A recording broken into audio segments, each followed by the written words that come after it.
que as coordenadas geográficas da Grande Pirâmide de Gizé, com uma precisão assombrosa, refletem o valor exato da velocidade da luz no vácuo, um número que a humanidade só calcularia milhares de anos depois. E por que a Esfinge, sentinela silenciosa do platô, exibe em seu corpo de pedra calcária as marcas inconfundíveis de uma erosão causada por chuvas torrenciais, chuvas que não caem sobre a paisagem egípcia há mais de 10.000 anos? Estas não são perguntas para serem sussurradas em corredores escuros de sociedades secretas. São anomalias gritantes, cravadas na face do planeta, desafiando cada linha de nossos livros de história. Elas sugerem que estamos olhando para o nosso passado através de um véu de ignorância, um véu que começa a se rasgar. A busca pela verdade não começa em textos empoeirados, mas na fria e inegável linguagem da matemática e da geologia. Os números não mentem, as pedras não esquecem. A Grande Pirâmide não é apenas uma tumba, é um marcador, um ponto de dados em um sistema de coordenadas que abrange o globo inteiro. A relação entre sua altura e o perímetro de sua base nos dá o número π, com uma precisão que escaparia aos gregos por séculos. A soma das diagonais de sua base, em polegadas piramidais, corresponde ao tempo da precessão dos equinócios. É uma cápsula do tempo matemática, um legado de conhecimento que não deveria existir. A verdadeira vertigem começa quando se afasta o olhar do Nilo. Em 1983, o pesquisador Robert Bauval notou que as 3 pirâmides de Gizé formavam no solo um espelho perfeito do cinturão de Órion no céu, na exata posição em que as estrelas estavam no ano 10.500 a.C. A data coincidia com as anomalias geológicas da Esfinge. A ciência oficial riu, chamou-o de herege. Mas o eco daquela descoberta não pôde ser contido. Outros começaram a olhar para os mapas não como representações de terra e água, mas como um possível quadro de mensagens. O que eles encontraram deu início a uma febre silenciosa, uma corrida clandestina pelo conhecimento perdido. Alguém com um acesso a mapas e uma caneta traçou uma linha reta a partir de Gizé. A linha atravessou o Atlântico e, do outro lado, cravou-se precisamente sobre Teotihuacan, a cidade dos deuses no México, com suas próprias pirâmides do Sol e da Lua. A mesma linha, estendida para o outro lado do globo, encontrou as misteriosas pirâmides de Xi'an, na China, 3 dos maiores complexos piramidais do planeta, separados por oceanos e milênios de história oficial, perfeitamente alinhados. O que você sentiria ao perceber que a geografia do seu planeta pode ser uma mensagem codificada? A descoberta desencadeou uma guerra não declarada. De um lado, um exército de acadêmicos entrincheirados defendendo a narrativa confortável de evoluções isoladas e coincidências felizes. Do outro, uma guerrilha de engenheiros, geólogos, astrônomos e historiadores independentes, armados com teodolitos, imagens de satélite e uma suspeita crescente de que a história da humanidade era uma fraude. Eles começaram a traçar mais linhas, a conectar mais pontos: a Ilha de Páscoa, Angkor Wat, Machu Picchu, Mohenjo-Daro. Os locais não eram aleatórios, eles se encaixavam em um padrão geométrico, uma grade global de proporções perfeitas, com Gizé como um dos seus epicentros. Era como encontrar o projeto de uma catedral estudando um único tijolo. A estrutura era vasta, elegante e completamente impossível segundo os nossos próprios padrões. Eles construíram a eternidade em granito, enquanto nós aprendemos a construir problemas em concreto. Essa grade sugeria um nível de conhecimento geodésico, a capacidade de mapear o planeta inteiro, que só alcançamos na era espacial. Quem possuía tal conhecimento em um passado tão remoto? A resistência do establishment científico foi brutal e imediata. As carreiras dos dissidentes foram destruídas, seus artigos ridicularizados, suas descobertas atribuídas à pareidolia, a tendência humana de ver padrões onde não existem. A academia agia como um sistema imunológico, atacando qualquer ideia que ameaçasse o corpo principal do conhecimento estabelecido. Mas a evidência continuava a se acumular, como uma maré silenciosa, corroendo os alicerces de um castelo de areia. Os mapas do século XVI de Piri Reis e Oronteu Fino, que mostravam a Antártida livre de gelo, foram descartados como fantasias, apesar de sua precisão cartográfica inexplicável. Vestígios de usinagem avançada em artefatos de diorito e granito no Museu do Cairo foram ignorados, atribuídos a artesãos pacientes com ferramentas de cobre e areia. A narrativa oficial precisava ser protegida a qualquer custo, pois a alternativa era impensável. A alternativa significava que uma civilização global, com tecnologia sofisticada, existiu, prosperou e desapareceu antes do início de nossa própria história registrada, deixando para trás apenas estes sussurros monumentais em pedra. O platô de Gizé deixou de ser um sítio arqueológico, tornou-se a cena de um crime contra a nossa memória coletiva. Os blocos de toneladas, movidos e posicionados com a precisão de um relojoeiro, não eram a obra de escravos com cordas e rampas de madeira. Eram o produto de uma ciência que não compreendemos. Os poços estreitos dentro da Grande Pirâmide, apontando para estrelas específicas, não eram dutos de ventilação. Eram componentes de uma máquina, cujo propósito se perdeu no tempo. E a pergunta mais perigosa de todas começou a ser feita. Se eles tinham a capacidade de mapear o planeta e construir em uma escala que nos desafia até hoje, que outro tipo de conhecimento eles possuíam? Que tipo de energia eles dominavam? E mais importante, o que aconteceu com eles? A resposta não estava apenas no Egito. O sussurro de Gizé era apenas o primeiro verso de uma épica global. Uma épica cujo próximo capítulo estava escrito do outro lado do mundo, em uma altitude onde o ar é rarefeito e as lendas falam de deuses que moviam montanhas. O código matemático, a assinatura de uma engenharia impossível, ressurgia inesperadamente, gravado em rochas andesíticas, sob os céus impiedosos dos Andes. Então, o que seu instinto lhe diz? Depois de ouvir sobre essas anomalias que desafiam a lógica e a história, você acredita que tudo não passa de uma série de coincidências fantásticas ou que estamos diante das ruínas de um plano global? Pense bem, sua resposta pode dizer mais sobre nossa época do que sobre o passado. Se quiser, deixe sua escolha nos comentários. Foi um acaso cósmico ou um projeto deliberado? As constantes matemáticas que assombram os corredores da Grande Pirâmide não se afogaram no Atlântico. Elas ressurgiram com uma clareza brutal, a quase 4.000 metros de altitude, nas ruínas desoladas de Tiahuanaco e Pumapunco, na atual Bolívia. Aqui, a hipótese de um projeto global deixa de ser uma abstração geométrica e se torna um pesadelo tecnológico. As pedras de Sacsayhuaman, no Peru, não guardam silêncio. Elas gritam uma verdade tecnológica que nos recusamos a ouvir. Imagine-se ao pé de um muro composto por blocos de calcário de mais de 100 toneladas. Não são blocos retangulares, são polígonos complexos, com até 12 ângulos, cada um encaixado no outro com uma precisão tão perfeita que uma lâmina de barbear não consegue penetrar nas juntas. Não há argamassa, apenas pedra sobre pedra, unidas por um gênio da engenharia que desafia qualquer explicação convencional.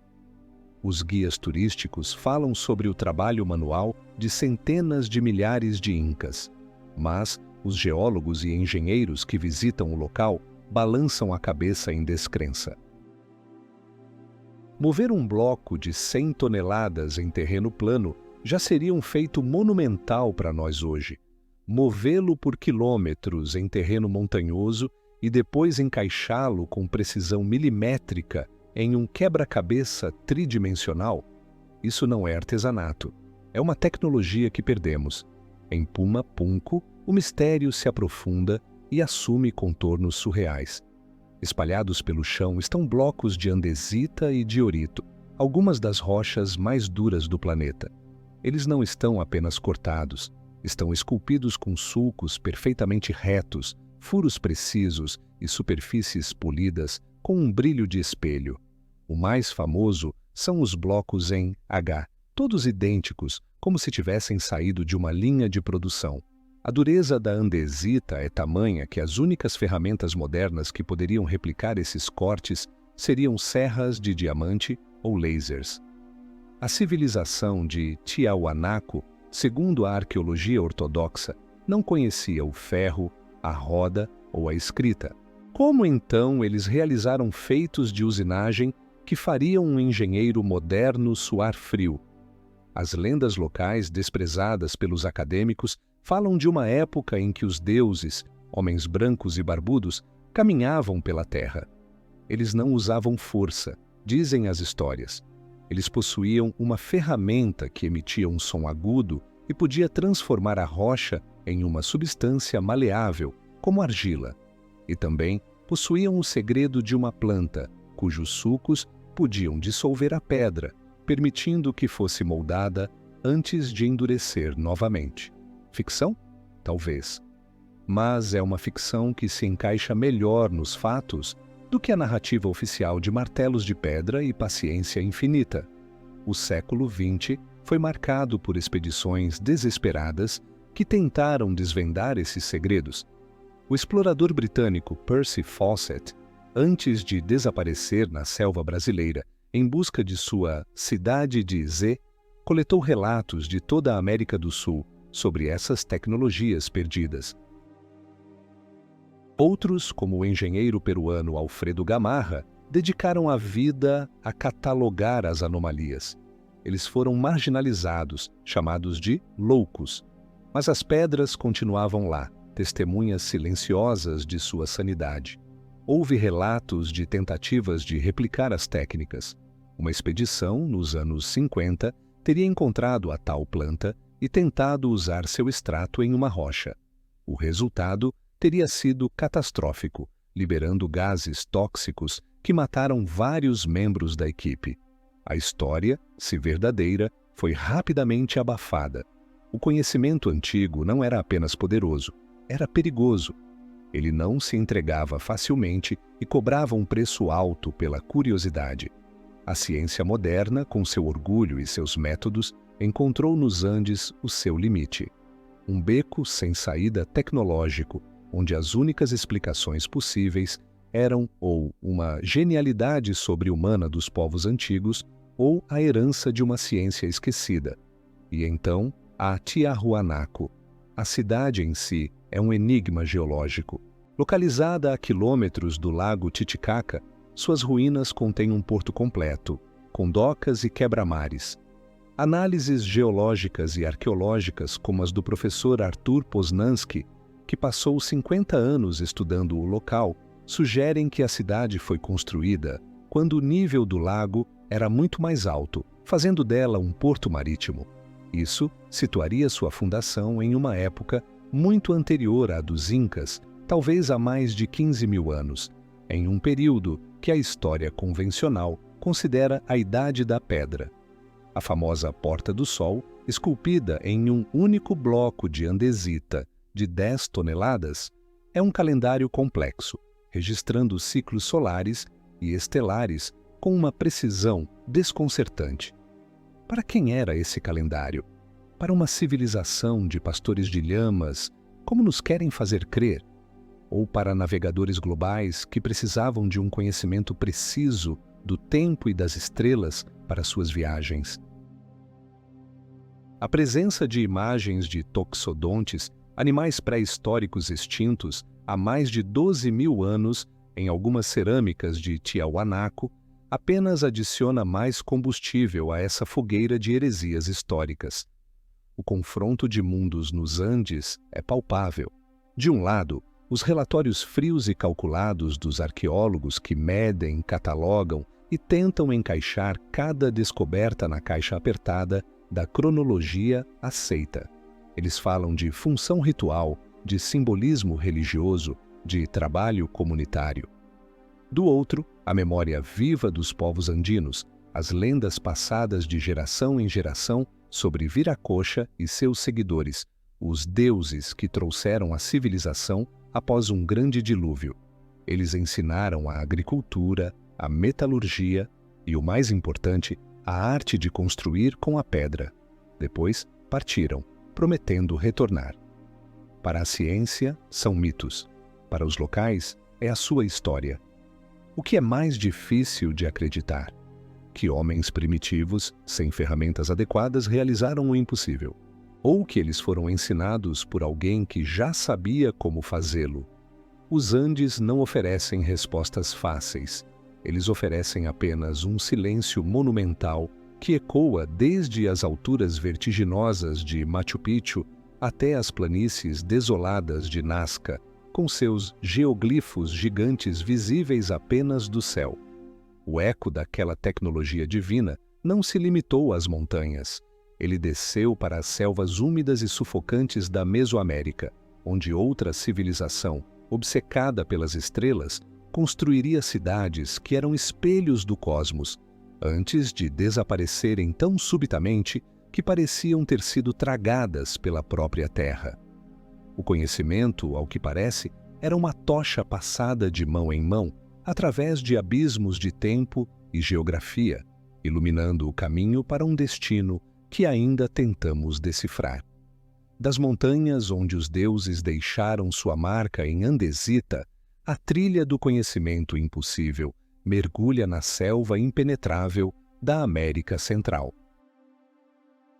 Aqui, o eco não é de ferramentas perdidas, mas de uma sabedoria cósmica. Os Maias. Uma civilização que, segundo a narrativa padrão, floresceu em isolamento, mas cujo conhecimento do universo rivalizava e, em alguns casos, superava o da Europa renascentista. Suas cidades, como Palenque, Chichén Itzá e Tikal, não são aglomerados urbanos aleatórios. São mandalas de pedra, diagramas celestes construídos na terra. O complexo de Teotihuacan, com suas gigantescas pirâmides do Sol e da Lua, é um modelo em escala do nosso sistema solar. A disposição de seus templos corresponde precisamente às órbitas dos planetas, incluindo Urano e Netuno, planetas que só seriam descobertos pela nossa ciência no século XVIII e XIX. De onde veio esse conhecimento? Você conseguiria aceitar uma verdade que reescreve toda a história da humanidade? Os arqueólogos falam em séculos de observação paciente, de sacerdotes astrônomos perscrutando os céus noturnos, mas a precisão é desconcertante. O calendário maia é a joia da coroa desse legado intelectual. Não era um, mas um sistema complexo de vários calendários entrelaçados. O mais famoso, o de longa contagem, media o tempo em ciclos de milhões de anos. Sua precisão no cálculo do ano solar era superior à do calendário gregoriano que usamos hoje. Eles calcularam o ciclo sinódico de Vênus com um erro de apenas algumas horas a cada 500 anos. Eles previram eclipses solares e lunares com uma exatidão que só seria alcançada na Europa com o auxílio de telescópios. E fizeram tudo isso, supostamente, a olho nu. O debate científico que essa questão provoca é feroz. De um lado, os que defendem o desenvolvimento autóctone, um testemunho do brilhantismo da mente humana.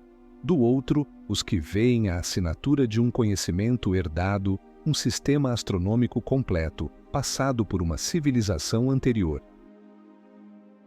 Para estes últimos, os maias não foram os autores, mas os brilhantes herdeiros de uma ciência muito mais antiga, uma ciência que eles se esforçaram para preservar em seus hieróglifos e em suas construções, mesmo quando talvez não compreendessem mais todos os seus princípios. Uma biblioteca em chamas ilumina o mundo por um instante, mas o mergulha em milênios de escuridão. A dualidade da civilização maia é um dos seus maiores enigmas. Como um povo capaz de tais proezas intelectuais podia praticar rituais de sacrifício humano tão brutais? Como a mais alta abstração matemática podia conviver com o sangue derramado nos altares de pedra? Talvez a resposta esteja na própria natureza do conhecimento que eles possuíam. Talvez eles vissem o universo não como uma máquina ordenada, como nós, mas como um campo de batalha de forças divinas, um cosmos que exigia apaziguamento e pagamento em sangue para manter seu equilíbrio precário. Seus calendários não eram apenas para marcar o tempo, mas para prever momentos de perigo. Portais cósmicos onde o mundo dos homens e o mundo dos deuses se tocavam. Eles não estavam apenas observando as estrelas. Eles estavam tentando negociar com elas. Seus rituais, por mais terríveis que nos pareçam, poderiam ser a aplicação desesperada de uma ciência que os ensinava que o universo era vivo, consciente e muitas vezes hostil. E então, o colapso. No auge de seu poder, por volta do século IX d.C., a civilização maia clássica simplesmente se desintegrou. Em questão de décadas, cidades prósperas com dezenas de milhares de habitantes foram abandonadas. A selva, que eles haviam mantido à distância por séculos, avançou e engoliu os templos, as praças e os observatórios. O que aconteceu? As teorias são muitas: guerras internas, esgotamento do solo, secas prolongadas, epidemias. Nenhuma delas, isoladamente, parece suficiente para explicar a velocidade e a totalidade do abandono. É como se a sociedade inteira tivesse sofrido uma falha sistêmica catastrófica. Ou, como alguns sugerem, foi uma fuga, uma evacuação em massa motivada por algo que eles leram em seus próprios calendários, uma profecia de um desastre iminente. Teriam eles despertado algo que não podiam controlar? Ou a sua ciência, que lhes deu tanto poder, também continha a semente de sua própria destruição? A imagem é assustadora. Um povo inteiro abandonando suas magníficas cidades, deixando para trás suas estelas e seus códices e caminhando para dentro da selva em direção a um destino desconhecido. A tragédia do conhecimento perdido é personificada na figura de Diego de Landa, o bispo espanhol que, em 1562, em um ato de fanatismo religioso, ordenou a queima de todos os códices maias que conseguiu encontrar. Milhares de livros contendo séculos de história, astronomia e ciência foram reduzidos a cinzas. Apenas 4 sobreviveram. Foi um ato de genocídio cultural, um crime contra a memória da humanidade. Mas alguns historiadores se perguntam se não foi mais do que simples fanatismo. Teria de Landa, ao ler os hieróglifos, vislumbrado algo que o aterrorizou? Um conhecimento que ele considerou perigoso demais para a cristandade, uma visão da história e do cosmos que minava os próprios alicerces de sua fé? A destruição pode não ter sido apenas um ato de ignorância, mas um ato deliberado de censura, uma tentativa de apagar uma versão da realidade que não deveria ser conhecida. A fumaça dos manuscritos maias subiu aos céus, levando consigo as respostas para os nossos enigmas. O que restou foi o silêncio da selva e a pergunta persistente: de quem os maias herdaram as estrelas? A busca por essa resposta nos leva ainda mais longe, para o coração do maior e mais isolado corpo de água do planeta, o Oceano Pacífico, onde ilhas remotas guardam segredos de engenharia que beiram a loucura. Os maias decifraram os céus de suas pirâmides na selva, mas estavam conectados, ainda que de forma tênue, a outras culturas mesoamericanas. O verdadeiro teste para a hipótese de um projeto global, de um conhecimento perdido difundido por todo o planeta, reside nos lugares mais isolados da Terra. Ilhas perdidas no meio do vasto Oceano Pacífico, a milhares de quilômetros de qualquer continente. Se a mesma assinatura tecnológica, a mesma engenharia megalítica impossível for encontrada lá, a teoria da coincidência começa a parecer não apenas improvável, mas absurdamente teimosa. E é exatamente isso que encontramos. Bem-vindo a Rapa Nui, mais conhecida como Ilha de Páscoa, um ponto vulcânico minúsculo e solitário, um dos lugares habitados mais remotos do mundo. E, no entanto, este pequeno pedaço de terra abriga um dos maiores mistérios da engenharia antiga. Quase 1000 estátuas monolíticas gigantes, os moais, algumas com mais de 10 metros de altura e pesando mais de 80 toneladas. A pergunta é simples e devastadora. Como? A versão oficial ensinada nas escolas é que uma pequena população polinésia, usando ferramentas de pedra e troncos de árvores como rolos, esculpiu, transportou e ergueu essas estátuas colossais. Mas quando se examina os detalhes, essa história desmorona. A ilha, quando os europeus chegaram, era desprovida de árvores grandes o suficiente para servirem de rolos ou alavancas para mover 80 toneladas. A população nativa era pequena, talvez alguns milhares de pessoas. As experiências modernas para tentar replicar o processo, mesmo com a ajuda de guindastes e tecnologia, têm se mostrado extremamente difíceis, se não impossíveis. E não se trata apenas de mover as estátuas. Trata-se de transportá-las por terrenos acidentados por até 18 quilômetros da pedreira, onde foram esculpidas, e depois erguê-las em plataformas de pedra, os arrus, que são por si só feitos de engenharia de precisão, com pedras encaixadas perfeitamente.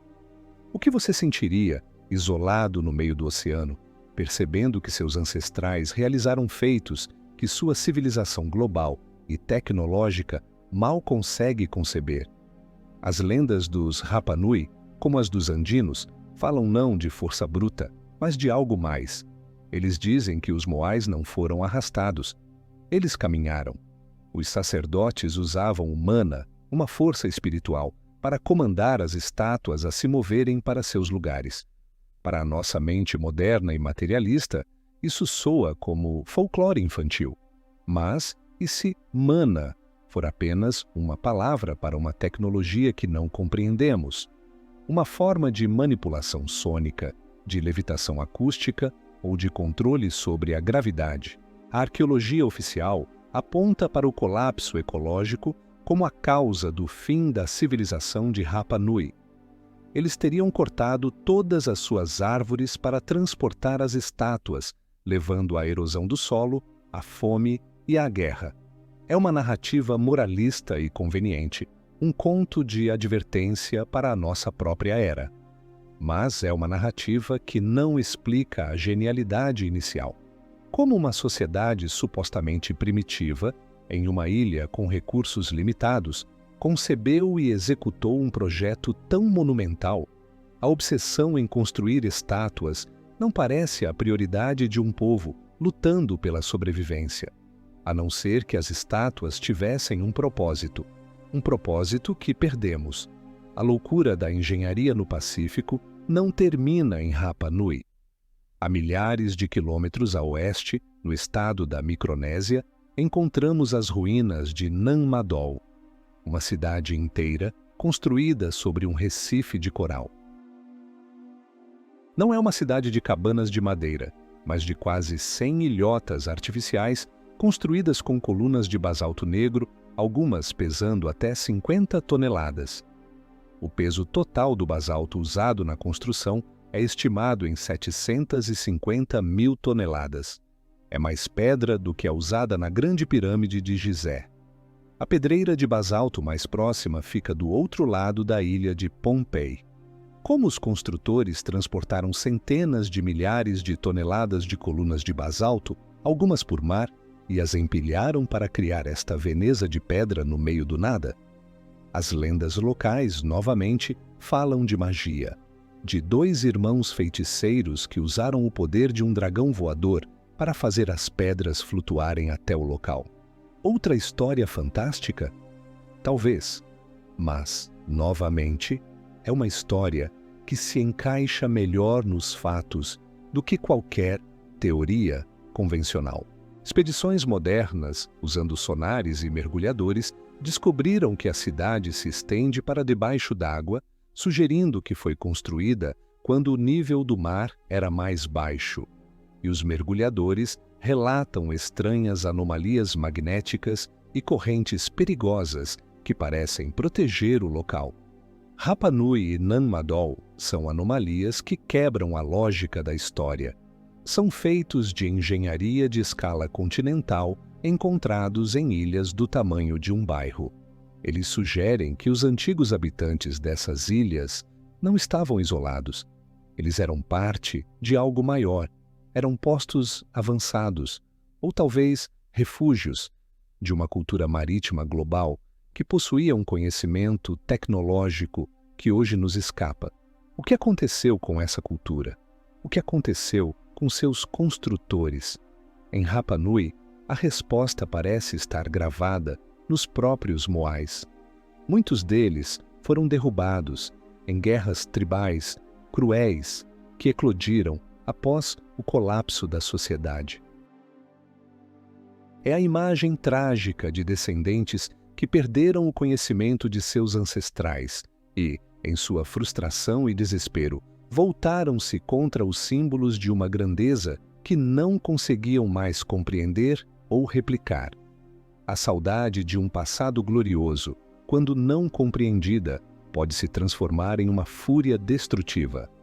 O Pacífico não guarda apenas ilhas paradisíacas, guarda os destroços de um sonho tecnológico, um aviso sobre a fragilidade do conhecimento. A mesma assinatura, a mesma grandeza inexplicável, nos leva agora ao coração da Ásia, onde a geometria sagrada e os segredos de Estado se encontram e as pirâmides não estão no deserto, mas escondidas à vista de todos. O que você acha que impulsionou a construção desses monumentos impossíveis em ilhas tão remotas? Foi a fé cega e a força bruta de um povo isolado tentando agradar a deuses invisíveis? Ou foram eles os herdeiros de uma tecnologia perdida, um conhecimento que lhes permitia moldar o mundo, mas que acabou por consumi-los? Pense nisso e nos diga o que parece mais lógico. Deixe sua opinião nos comentários. Foi a força de um povo desesperado ou uma tecnologia esquecida? Das ilhas remotas do Pacífico, onde a tecnologia perdida se manifesta como força bruta e engenharia inexplicável, nossa jornada nos leva ao coração pulsante do continente asiático. Aqui o projeto global assume uma forma mais sutil, mais elegante, mas não menos poderosa. Ele se funde com a religião e a filosofia, codificado não apenas na posição das pedras, mas na geometria sagrada de templos que são, na verdade, máquinas. Máquinas projetadas para alinhar a consciência humana com o cosmos. O exemplo mais impressionante é Angkor Wat, no Camboja. À primeira vista, é o maior complexo religioso do mundo, uma obra-prima da arquitetura Khmer. Mas um olhar mais atento revela algo muito mais profundo. Angkor Wat não é apenas um templo, é um mapa tridimensional do céu estrelado, tal como era na época de sua construção no século XII.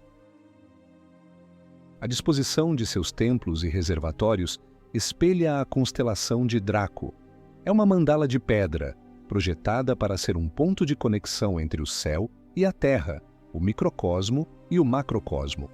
A precisão astronômica de Angkor Wat é de tirar o fôlego. Todo o complexo é orientado para o oeste, uma anomalia na arquitetura Khmer, que geralmente favorece o leste. A razão torna-se clara durante o equinócio de primavera. Nesse dia, e somente nesse dia, o Sol nasce exatamente sobre o pináculo da torre central, criando um espetáculo de alinhamento celestial que só pode ter sido deliberado. Este alinhamento transforma o templo em um gigantesco observatório, uma ferramenta para marcar o tempo em uma escala cósmica. Ele se conecta à mesma grade global que vimos em Gizé e Teotihuacan, usando os pontos cardeais e os eventos celestes como suas âncoras. Mas Angkor Wat vai além da simples observação. Lendas locais e textos antigos falam de passagens subterrâneas secretas sob o complexo, de câmaras que continham artefatos de poder e conhecimento. Ao longo dos séculos, o controle de Angkor foi disputado em guerras cruéis, não apenas por seu valor simbólico, mas por seu poder real. Quem controlava Angkor, acreditava-se, controlava as energias da terra e do céu, controlava o destino do império. O conhecimento antigo, aqui, não era apenas para a iluminação, mas também uma arma. Se Angkor Wat é um segredo revelado em pedra, as pirâmides da China são um segredo guardado por arame farpado e sigilo militar. Por décadas, sua existência foi pouco mais que um boato, um sussurro entre pilotos. A história veio à tona no final da Segunda Guerra Mundial, quando um piloto da Força Aérea dos Estados Unidos da América, James Gaussman, sobrevoou a província de Xi'an e viu abaixo dele uma pirâmide branca gigantesca, que ele estimou ter pelo menos 300 metros de altura, quase o dobro da Grande Pirâmide de Gizé. Sua fotografia e seu relato foram suprimidos, classificados como segredo de Estado. Por quê?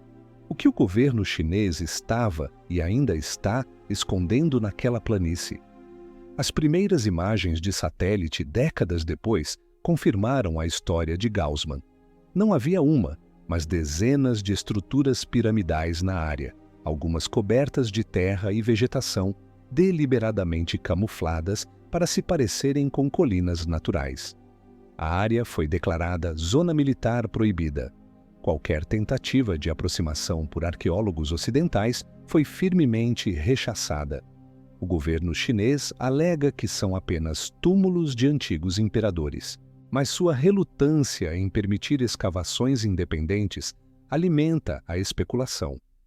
Alguns arqueólogos dissidentes chineses que conseguiram contrabandear informações para o Ocidente falam de estruturas muito mais antigas que as dinastias conhecidas.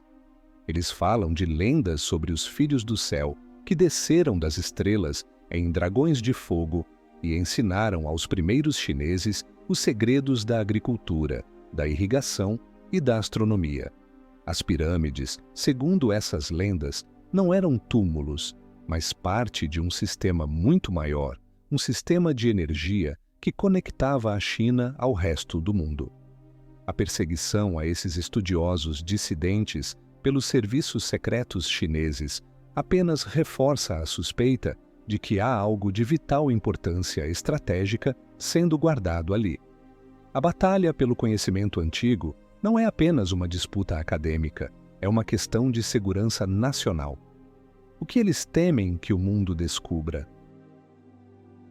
Talvez a prova definitiva de que a história chinesa, como a egípcia e a maia, tem uma pré-história muito mais avançada e conectada do que se admite. A Ásia nos mostra que o projeto global não era apenas sobre engenharia e astronomia, era sobre poder. Poder sobre a natureza, poder sobre a mente humana e poder político. Os templos eram ressonadores, projetados para amplificar energias. As pirâmides eram faróis, marcadores em uma rede planetária. E quem quer que tenha construído essa rede possuía uma compreensão da física e da consciência que está além do nosso alcance. A sabedoria antiga se torna, nas mãos dos governos modernos, uma ferramenta geopolítica. O controle da narrativa histórica é o controle do presente. Ao esconder as pirâmides, ao classificar os dados, a China não está apenas protegendo túmulos, está protegendo sua própria versão da história. Uma versão que a coloca no centro de seu próprio universo, sem dívidas com nenhuma civilização global anterior. A busca pela verdade se transforma em um jogo de espionagem, com arqueólogos como peões e artefatos antigos como o prêmio final. Da Ásia, com seus segredos de Estado e sua geometria sagrada, a trilha nos leva de volta para a Europa, para um tempo que chamamos de bárbaro. Mas, como veremos, mesmo nas florestas enevoadas e nas planícies frias da Europa pré-histórica, a mesma precisão matemática e a mesma grandeza inexplicável estavam em ação. O preço desse conhecimento, no entanto, seria pago em sangue. A jornada da Ásia, com sua grandiosidade imperial e segredos militares, nos arremessa para um cenário completamente diferente. A Europa megalítica. Uma terra que, segundo os livros de história, era habitada por tribos primitivas, bárbaros sem escrita, que viviam em cabanas de barro e lutavam com machados de pedra. E, no entanto, foram esses mesmos bárbaros que ergueram alguns dos mais sofisticados observatórios astronômicos do mundo antigo. O contraste é chocante e profundamente perturbador. Como um povo que não possuía nem mesmo a roda conseguiu criar estruturas de uma complexidade matemática que só seriam igualadas milênios depois? Stonehenge, na Inglaterra, é o ícone desse paradoxo. Não é, como se pensava, um simples círculo de pedras para rituais druídicos. É um computador analógico, uma máquina de prever o futuro. Pesquisas de astrônomos como Gerald Hawkins, nos anos 60, provaram que os alinhamentos de Stonehenge podiam prever com precisão eclipses lunares e solares, os solstícios e os equinócios.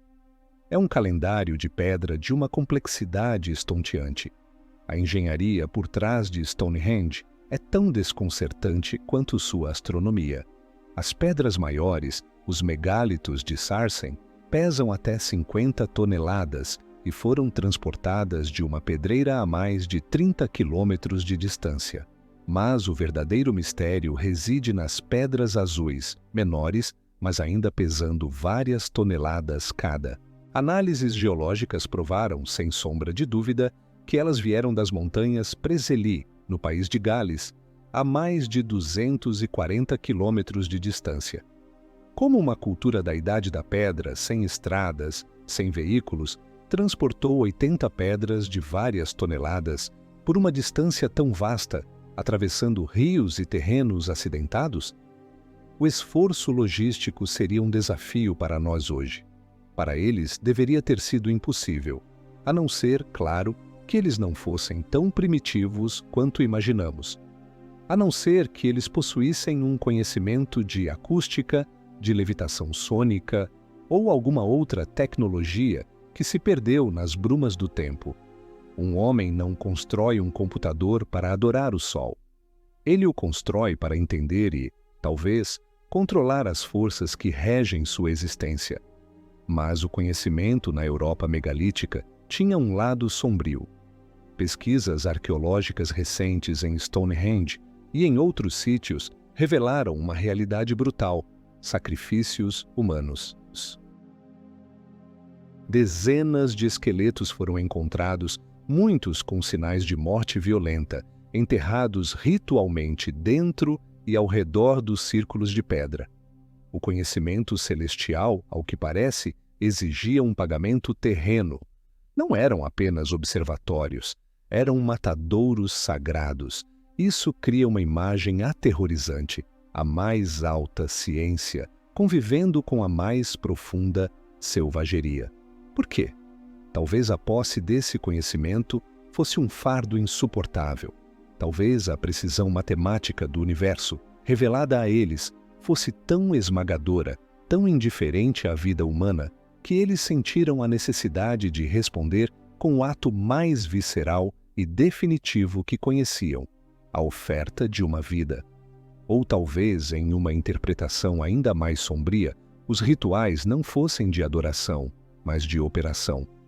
Talvez eles acreditassem que o sangue e a energia liberada na morte eram necessários para fazer a máquina de pedra funcionar, para manter o sol nascendo e a lua em seu curso. O fenômeno não se limita a Stonehenge. Em Newgrange, na Irlanda, encontramos um túmulo de corredor ainda mais antigo, uma estrutura maciça de pedra e terra que permaneceu perfeitamente à prova d'água por mais de 5.000 anos.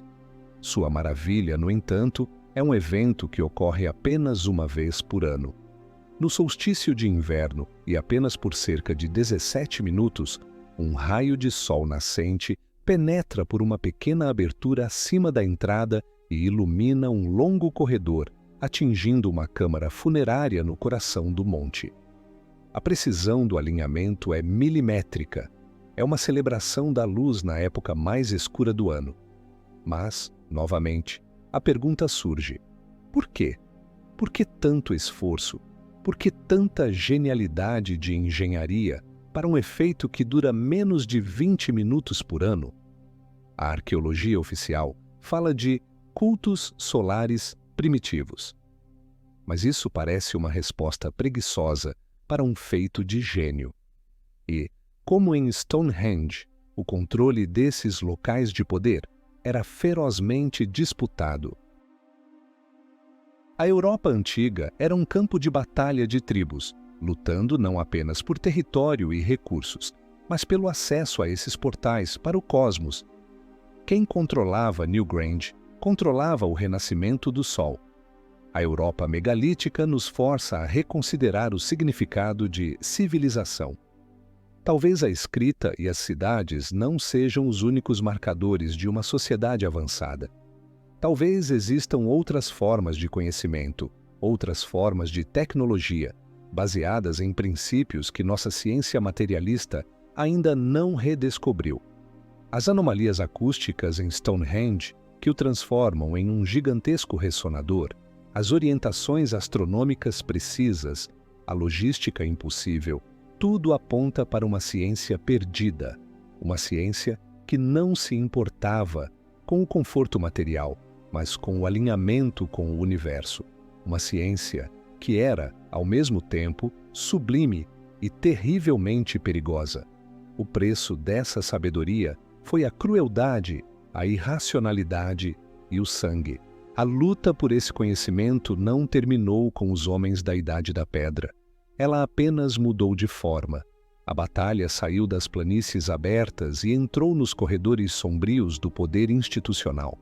A próxima guardiã, e talvez a principal censora desse conhecimento perigoso, seria a instituição mais poderosa da Idade Média, a Igreja Católica. A caçada aos hereges estava prestes a começar, mas seu alvo verdadeiro poderia não ser a fé, mas a memória.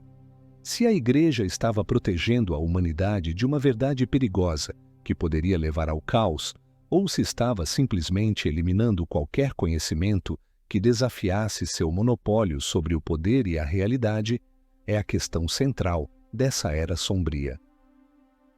O que você acredita que foi o principal motivo? Deixe sua escolha nos comentários. Eles queriam proteger a humanidade do poder do conhecimento ou proteger seu próprio poder da concorrência? A brutalidade da Europa megalítica, onde a ciência cósmica era paga com sangue, não desapareceu.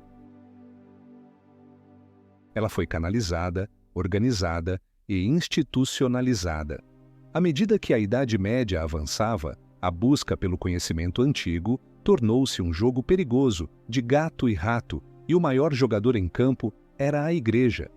O Vaticano, com sua vasta rede de mosteiros e sua autoridade inquestionável, tornou-se o principal repositório do conhecimento ocidental. Mas ele não era apenas um guardião, era também um censor. E nos seus arquivos secretos, segundo lendas que persistem até hoje, repousam não apenas textos teológicos, mas também os remanescentes do conhecimento proibido de civilizações pré-cristãs, os mapas e manuscritos que, de alguma forma, sobreviveram ao incêndio da Biblioteca de Alexandria e à queda de Roma. A história oficial nos diz que a Igreja mergulhou a Europa na Idade das Trevas. Mas, e se a verdade for mais complexa? E se a Igreja não estivesse destruindo o conhecimento, mas sim acumulando-o, escondendo-o, por considerá-lo perigoso demais para as massas? A saga da Ordem dos Cavaleiros Templários é talvez o capítulo mais dramático dessa guerra secreta. Fundada no início do século XII, Sua missão oficial era proteger os peregrinos na Terra Santa, mas sua primeira sede foi no Monte do Templo, em Jerusalém, construída sobre as ruínas do Templo de Salomão. Durante anos, eles realizaram extensas escavações sob o local mais sagrado e disputado do mundo. O que eles estavam procurando? A narrativa popular fala da Arca da Aliança ou do Santo Graal. Mas alguns pesquisadores sugerem que sua busca era por algo muito mais tangível. Os arquivos do templo, que poderiam conter não apenas textos religiosos, mas também os segredos da geometria sagrada e da ciência tecnológica que remontavam ao Egito e talvez a uma civilização anterior. Em pouco tempo, os templários se tornaram a organização mais rica e poderosa da Europa, mestres da banca internacional, da logística e, mais importante, da arquitetura. As catedrais góticas que eles ajudaram a financiar, com suas proporções matemáticas perfeitas e seu conhecimento de engenharia que parecia surgir do nada, são um testemunho de que eles encontraram algo naquelas escavações. O fim dos templários foi tão rápido e brutal quanto sua ascensão. Na sexta-feira, 13 de outubro de 1307, o rei da França, Filipe o Belo, em conluio com o Papa Clemente V, ordenou a prisão de todos os templários da França. Eles foram acusados de heresia, de cuspir na cruz, de idolatria. Foram torturados, forçados a confessar crimes absurdos, e seu último grão-mestre, Jacques de Molay, foi queimado na fogueira. Por que essa destruição tão cruel? A razão oficial foi a cobiça do rei por suas riquezas. Mas e se o verdadeiro crime dos templários não fosse a heresia, mas a posse de um conhecimento que desafiava o monopólio da Igreja e do Estado? Um conhecimento sobre a verdadeira história da humanidade, sobre tecnologias perdidas, sobre a grade global que conectava os locais sagrados do mundo. Ao destruir os templários, a Igreja e o Estado não estavam apenas eliminando um rival. Estavam cortando uma linha de transmissão de conhecimento que se estendia por milênios. A maldição do conhecimento antigo é que ele sempre atrai o poder, e o poder sempre busca destruí-lo ou controlá-lo. A Santa Inquisição, o braço executor da ortodoxia da Igreja, continuou essa caçada por séculos. Oficialmente, ela perseguia hereges. Mas se olharmos para quem eram muitos desses hereges, vemos um padrão. Eram alquimistas, astrólogos, curandeiros, pessoas que trabalhavam com formas de conhecimento que não se encaixavam na doutrina da Igreja. Eram os últimos vestígios de uma ciência mais antiga, uma ciência holística que não separava o espírito da matéria. Quando a Inquisição queimava uma bruxa por fazer poções, estava ela realmente combatendo o diabo ou estava eliminando uma farmacologista popular que herdara um conhecimento ancestral sobre as propriedades das plantas? O caso de Giordano Bruno é emblemático. Ele foi queimado na fogueira em 1600, não apenas por afirmar que o universo era infinito e que existiam outros mundos habitados, mas porque sua visão cosmológica era baseada em textos herméticos egípcios antigos, que ele considerava uma fonte de sabedoria mais pura que a própria Bíblia. Ele não era apenas um filósofo, ele era um restaurador de conhecimento proibido. Sua morte foi um aviso. Há verdades que a humanidade não tem permissão para saber. A Renascença foi um campo de batalha. De um lado, os agentes do Vaticano, vasculhando a Europa e o Oriente Médio em busca de textos antigos para trancá-los em sua biblioteca. Do outro, os humanistas, os Médici, as sociedades secretas como a Academia Neoplatônica de Florença, que patrocinavam suas próprias expedições para encontrar e traduzir esses mesmos textos. Era uma corrida desesperada por manuscritos, uma guerra de espionagem travada em mosteiros e bazares. O conhecimento que vazou dessa corrida, os trabalhos de Platão, de Pitágoras, o Corpus Hermeticum, deu início à revolução científica. Mas, quanto mais conhecimento foi suprimido do que foi revelado, quanto de ciência, de tecnologia, de história permanece trancado nos 85 quilômetros de prateleiras dos arquivos secretos do Vaticano. A Igreja, talvez com a melhor das intenções, decidiu que a humanidade era uma criança que precisava ser protegida de um conhecimento perigoso. Mas, ao fazer isso, ela nos manteve em um estado de amnésia forçada por mais de 1000 anos. A quebra desse monopólio viria com a era das navegações e o iluminismo, quando a busca pelo conhecimento se uniria a uma nova força motriz, a cobiça dos impérios coloniais. A pilhagem estava prestes a começar e os artefatos antigos seriam o seu prêmio mais valioso. A quebra do monopólio do Vaticano sobre o conhecimento não levou a uma era de iluminação universal, mas a uma nova forma de escuridão, a cobiça imperial. A era das grandes navegações e o iluminismo, que prometiam a razão e a ciência, também desencadearam a maior pilhagem de artefatos da história humana. As potências coloniais europeias, Grã-Bretanha, França, Espanha, Portugal, não estavam apenas em busca de ouro, especiarias e escravos. Havia uma caça paralela, mais sutil e talvez mais importante, por artefatos antigos e pelo conhecimento que eles poderiam conter. A expedição de Napoleão Bonaparte ao Egito em 1798 é o exemplo perfeito.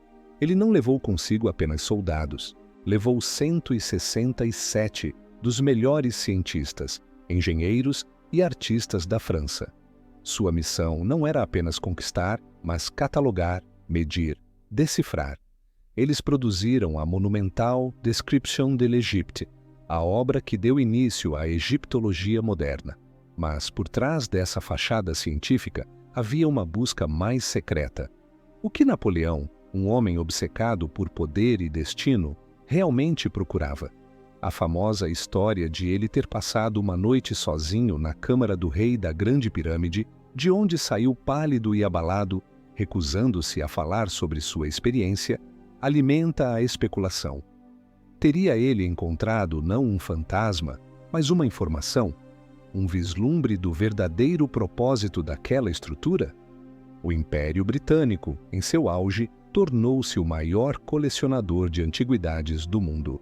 Seus agentes, diplomatas e oficiais do exército saquearam sistematicamente os tesouros do Egito, da Grécia, da Mesopotâmia e da Índia. A pedra de Roseta, os mármores do Partenon, obeliscos inteiros, tudo foi levado para o Museu Britânico, o grande repositório do patrimônio roubado do mundo. A justificativa era a preservação. Eles estavam salvando esses artefatos da negligência dos locais. Mas a concentração de tanto conhecimento e de tantos objetos de poder em um só lugar levanta outra questão. Eles não estavam apenas colecionando arte. Estavam acumulando dados, estavam procurando por padrões, por tecnologias, por algo que lhes desse uma vantagem sobre seus rivais. Há relatos de artefatos com propriedades estranhas que nunca foram exibidos ao público, que foram levados diretamente para laboratórios secretos ou para as coleções particulares de membros da elite. A arqueologia tornou-se uma ferramenta do império, uma forma de afirmar a superioridade cultural e talvez de buscar a supremacia tecnológica. Mas a busca nem sempre era bem-sucedida.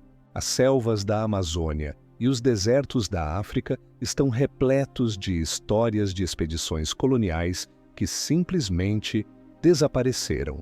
A mais famosa é a do coronel Percy Fawcett, um explorador britânico que, em 1925, desapareceu na selva brasileira enquanto procurava por uma cidade perdida que ele chamava de Z.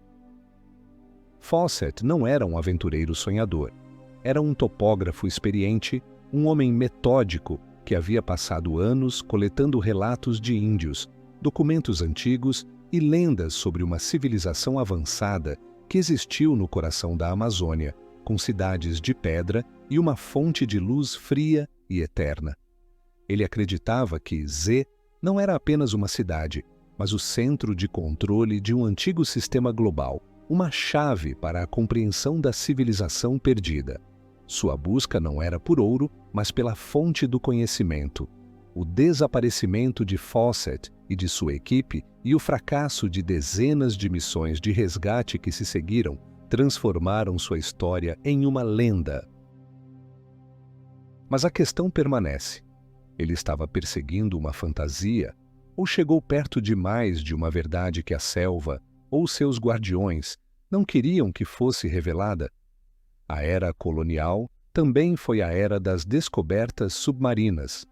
Mapas antigos, como o de Piri Reis, que mostravam a costa da Antártida com uma precisão que só seria possível sem a calota de gelo, já eram um enigma.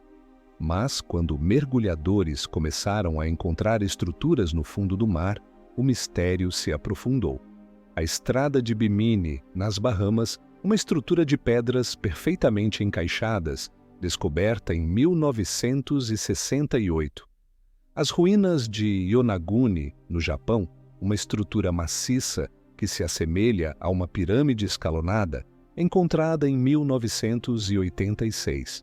A ciência oficial tenta explicar essas descobertas como formações rochosas naturais, mas para muitos geólogos, a simetria e a complexidade das estruturas desafiam essa explicação.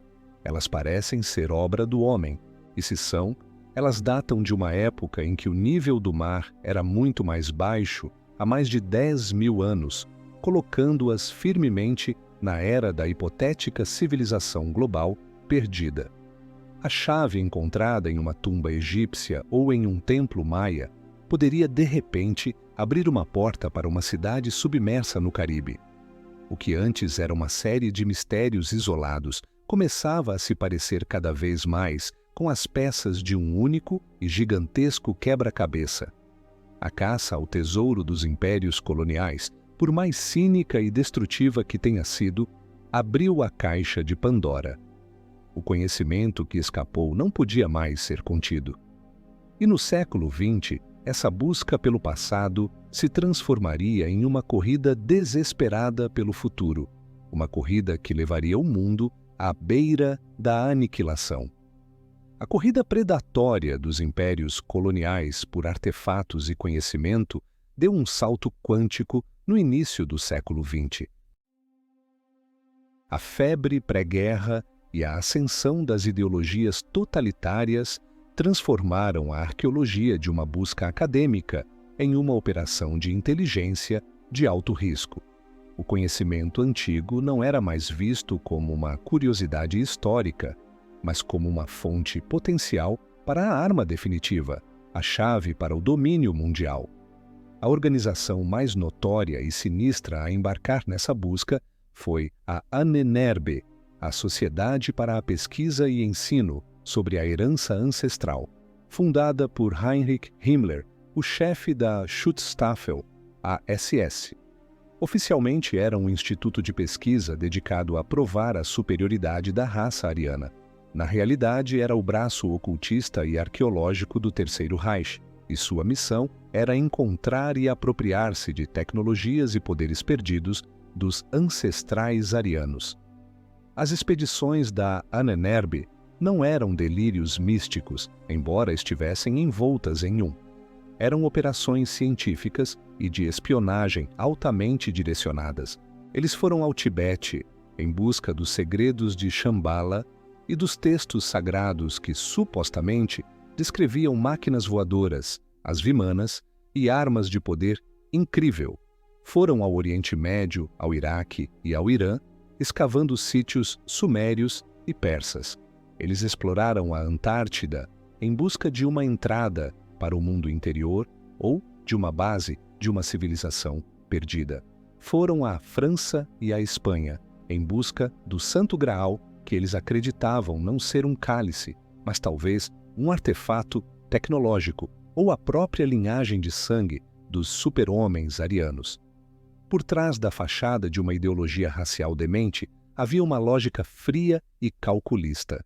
Eles acreditavam que a história era cíclica, que civilizações avançadas haviam existido e desaparecido, e que, ao encontrar seus segredos, poderiam quebrar o ciclo e estabelecer um Reich de 1000 anos.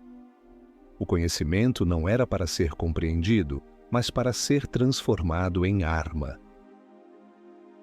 O confronto entre agentes da Ahnenerbe e a inteligência britânica e soviética nos desertos do Egito e nas montanhas da Ásia Central se tornou um capítulo secreto e sangrento da Segunda Guerra Mundial, uma guerra pelas chaves do passado. Enquanto os nazistas buscavam armas exóticas em mitos antigos, os cientistas aliados trabalhando no Projeto Manhattan para construir a bomba atômica também olhavam para o passado, mas com um terror crescente. Robert Oppenheimer, o diretor científico do projeto, era um estudioso de sânscrito. Após o sucesso do primeiro teste nuclear, a Trinity, ele citou uma passagem do Bhagavad Gita: "Agora eu me tornei a morte, o destruidor de mundos." Mas há relatos de que ele e outros cientistas do projeto estudaram textos hindus antigos, como o Mahabharata, que descrevem com detalhes perturbadores uma arma chamada Brahmastra, uma arma que produzia uma coluna incandescente de fumaça e chamas tão brilhante quanto 10.000 sóis, que queimava os inimigos até virarem cinzas, fazia o cabelo e as unhas caírem e envenenava a comida e a água por gerações. A descrição é assustadoramente semelhante aos efeitos de uma explosão nuclear. Estariam os cientistas atômicos, os pináculos da ciência moderna, apenas redescobrindo um poder terrível que já havia sido usado e talvez destruído uma civilização no passado distante? A cidade de Mohenjo-Daro, no Paquistão, com seus esqueletos vitrificados e espalhados pelas ruas, como se uma catástrofe súbita os tivesse atingido, tornou-se um local de peregrinação sombria para os teóricos dessa guerra nuclear antiga. Nesse caldeirão de ciência, ocultismo e espionagem, surge a figura enigmática de Nikola Tesla, um gênio que parecia estar décadas à frente de seu tempo. Seus experimentos com a transmissão de energia sem fio, sua crença em uma fonte de energia livre e ilimitada do éter, seus projetos de armas de raios, tudo isso parecia ficção científica. Mas e se Tesla não fosse um inventor no sentido tradicional, mas um redescobridor? E se sua genialidade não viesse de uma inspiração súbita, mas da capacidade de decifrar os princípios de uma física perdida, uma física codificada na geometria das pirâmides e na disposição dos locais sagrados ao redor do mundo? Ele mesmo afirmou ter recebido sinais de rádio inteligentes do espaço. Mas talvez a fonte não fosse extraterrestre, mas terrestre, um eco de uma antiga rede de comunicação global. A supressão de suas tecnologias mais revolucionárias, a apreensão de seus documentos pelo governo dos Estados Unidos da América após sua morte em 1943, tudo isso se encaixa no padrão de um conhecimento considerado perigoso demais para ser liberado. O século XX foi a era em que a busca pelo projeto global perdeu sua inocência, deixou de ser uma busca pela verdade e se tornou uma busca por poder. Desastres de dirigíveis como o Hindenburg, explosões misteriosas em locais remotos como Tunguska, a morte súbita e inexplicável de cientistas e arqueólogos que chegaram perto demais de certas descobertas. Tudo isso pode ser visto não como eventos isolados, mas como elos de uma mesma corrente, os danos colaterais de uma guerra secreta pela herança dos antigos. O medo não era mais que a verdade pudesse reescrever a história. O medo era que essa verdade, nas mãos erradas, pudesse acabar com a história de uma vez por todas. O pressentimento do Apocalipse, que assombrou a Guerra Fria, talvez não fosse apenas sobre o futuro, mas também sobre um passado terrível que estava prestes a se repetir. A corrida, no entanto, não terminou com a queda do Muro de Berlim. Ela apenas se tornou mais silenciosa, mais sofisticada, movendo-se dos desertos e selvas para o reino frio e sem fronteiras do ciberespaço. A guerra secreta pelo conhecimento antigo, travada com picaretas e espiões ao longo do século XX, sofreu uma transformação radical com o advento da era digital e da exploração espacial. As ferramentas mudaram, o campo de batalha mudou, mas os riscos se tornaram infinitamente maiores. A arqueologia por satélite, usando imagens de infravermelho e radar de penetração no solo, começou a revelar o que estava escondido sob a areia dos desertos e a copa das selvas. Centenas de novas estruturas, cidades inteiras, sistemas de estradas foram descobertos do espaço, invisíveis do chão. E com cada nova descoberta, o padrão se tornava mais claro. A hipótese da grade global, antes ridicularizada, estava sendo confirmada por dados de alta tecnologia. Imagens de satélite provaram definitivamente centenas de sítios antigos em todo o planeta, muitos desconhecidos até então, estavam de fato conectados por uma lógica matemática e geográfica unificada. Não era coincidência, era um projeto de uma escala que superava a imaginação. A verdadeira revolução, no entanto, veio com a inteligência artificial. Os pesquisadores começaram a alimentar supercomputadores com todos os dados disponíveis, coordenadas geográficas, alinhamentos astronômicos, dimensões arquitetônicas, padrões geológicos, textos mitológicos de centenas de culturas. O objetivo era encontrar correlações que a mente humana, com seus preconceitos e sua capacidade limitada, não conseguia ver. E a inteligência artificial encontrou. Ela não apenas confirmou a existência da grade, mas revelou sua complexidade. Revelou que as estruturas megalíticas não eram apenas marcadores passivos, mas pareciam ser nós em uma rede, talvez uma rede de energia ou de comunicação.